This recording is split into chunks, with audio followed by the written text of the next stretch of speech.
Halo.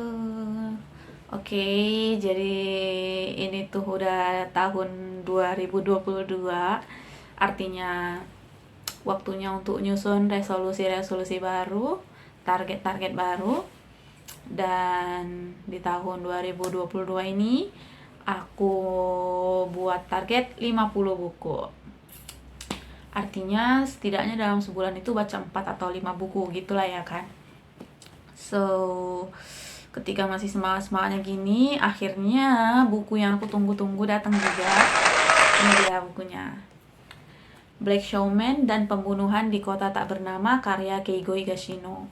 Nah, jadi buku ini tuh udah aku pre-order dari tanggal 22 Desember 2021 dan akhirnya tanggal 3 Januari 2022 mendarat di tanganku. Yeay! Setelah membaca beberapa karya dari Keigo Higashino, jujur aku jadi sangat tertarik banget dengan karya-karyanya yang lain dan aku antusias banget waktu tahu novelnya yang baru diselesaikannya saat pandemi itu mau diterjemahkan ke dalam bahasa Indonesia.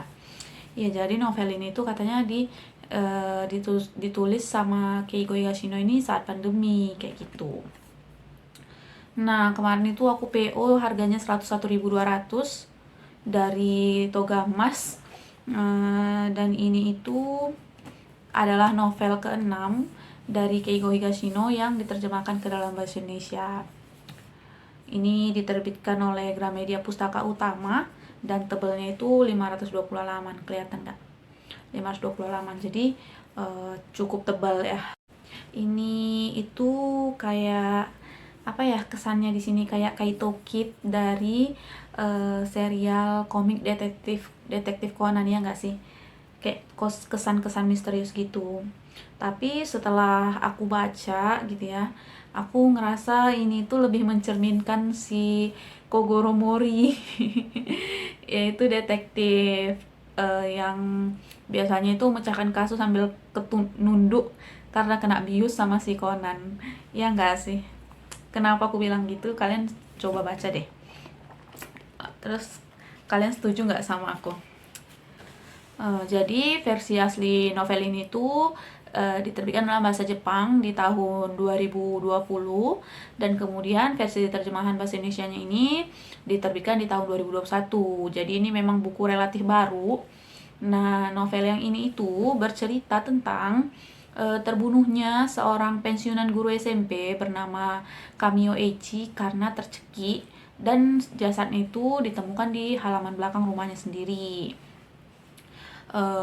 Beberapa mantan muridnya yang saat itu sedang pulang kampung ke kota itu karena sebentar lagi kan mau ada reuni gitu kan, jadinya malah dicurigai sama polisi karena mereka itu ternyata menghubungi si korban ini sebelum kematiannya. Nah, adalah Kamio Mayo, yaitu adalah putri korban bersama pamannya yang bernama Kamio Takeshi.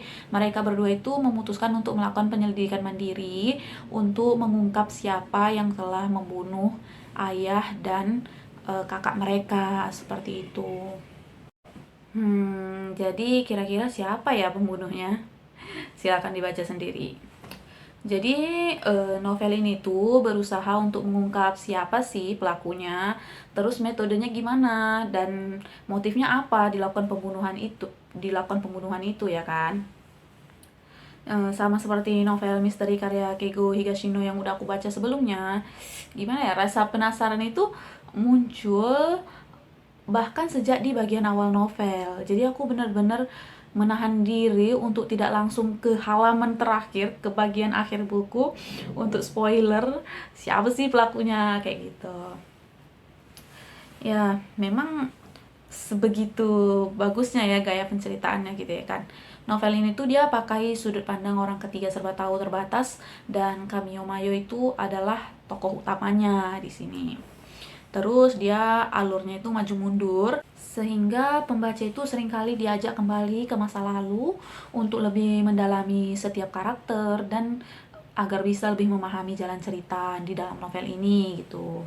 Nah, meskipun menurutku ada relatif banyak tokoh atau karakter gitu ya dalam novel ini, rasanya si penulis ini tuh pengen eh, menonjolkan karakter pesulap. Karena hal ini bisa dilihat dari ininya deh, dari covernya, walaupun yang versi bahasa Indonesia ya, yang kayak pesulap gitu kan dengan kartu-kartu di sekelilingnya. Terus dari judulnya Black Showman, terus juga dari bagian awal buku. Jadi kalau kalian baca bagian awal buku itu menceritakan tentang penampilan sulap yang nanti lambat laun kita tahu itu adalah si Samurai Zen. Nah, jadi nggak bisa dipungkiri gitu ya, aku tuh jadi merasa apa ya namanya, tertarik gitu ya, karena kan karakter pesulap ini bukan karakter yang biasa, bukan karakter yang umum gitu. Jadi memang aku sedikit kecewa karena ternyata di sini pesulap itu hanya berperan untuk mengungkap kasus kayak gitu. Ya aku berharap lebih sih memang. Dan yang menambah kekecewaanku lagi adalah di novel ini tuh nggak dijelasin alasan si Takeshi berhenti menjadi pesulap. Padahal di beberapa bagian itu kayak di beberapa bagian itu sempat disinggung dan dibuat kayak misterius gitu. Jadi aku mikir pasti ada cerita besar nih di baliknya. Tapi ternyata sampai akhir pun nggak dikasih tahu alasannya apa si Takeshi berhenti menjadi pesulap kayak gitu. Nah, seperti buku yang sudah aku baca juga dari Keigo Higashino, apa ya, bahasanya mudah dipahami. Jadi menurutku alih bahasanya ini melakukan tugas yang baik gitu ya. Tapi memang rasanya novel ini tuh, cerita dalam novel ini tuh memiliki alur yang relatif lebih lambat dibandingkan Melis sama Kesetiaan Mr. X yang udah aku baca gitu. Tapi detailnya memang benar-benar mengesankan gitu. Jadi walaupun di sini karakternya banyak, setiap karakter itu kayak diceritakan secara detail, secara rinci.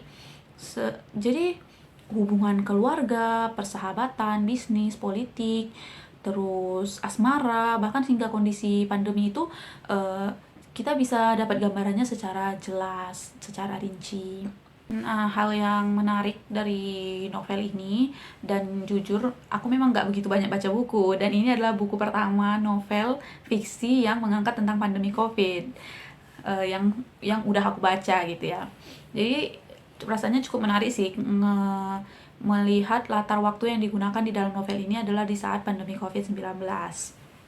Dan bagaimana pengaruhnya terhadap berbagai aspek kehidupan itu di sini bisa tergambar. Jadi mungkin nanti kalau misalnya COVID udah hilang, pembaca novel ini mungkin bisa dapat gambaran lah gimana di tahun 2020 dan 2021 dunia dan manusia itu hidup berdampingan dengan COVID. Nah, kalau aku pribadi rasanya novel yang ini itu lebih deket gitu loh sama kehidupan sehari-hari. Maksudnya gimana ya? Masalah-masalah yang diangkat di sini tuh kayak lekat gitu, di sekeliling kita ada, kita lihat gitu. Jadi aku membacanya juga ya nggak apa ya namanya, nggak perlu mikir-mikir keras. Ya seperti menonton karakter-karakter itu hidup di kota kecil asalnya Geno Labirin, yang mana sampai akhir itu nggak dikasih tahu nama kotanya apa. Jadi benar-benar kota tanpa nama kayak gitu.